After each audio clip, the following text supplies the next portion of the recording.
श्रीवर्धनला गेलात, पण हे बीच तुम्ही पाहिले नाहीत तर काहीतरी तुम्ही मिस केलंय. मी ठरवलं होतं फक्त श्रीवर्धन फिरायला जायचं.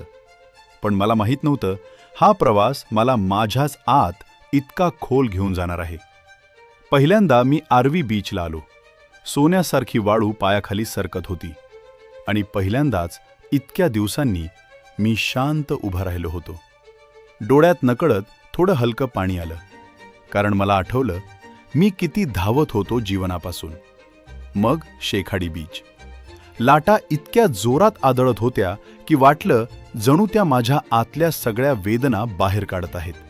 थांब, श्वास घे आणि स्वतःला माफ कर, असं काहीतरी आतून जाणवलं. आणि शेवटी कोंडिवली बीच. संपूर्ण शांतता. पण त्या शांततेत माझं मन पहिल्यांदा हलकं झालं. जणू मी स्वतःलाच परत भेटलो आणि पहिल्यांदाच खऱ्या अर्थाने हसलो. त्या दिवशी मी फक्त फिरलो नाही, मी स्वतःला पुन्हा सापडलो. कधी श्रीवर्धनला गेलात तर हे बीच चुकूनही स्किप करू नका. हे बीच पाहिले नाहीत तर खरंच खूप काहीतरी अनुभवायचं राहून जाईल. आणि अशाच स्टोरीज आवडत असतील तर फॉलो आणि सबस्क्राईब करायला विसरू नका.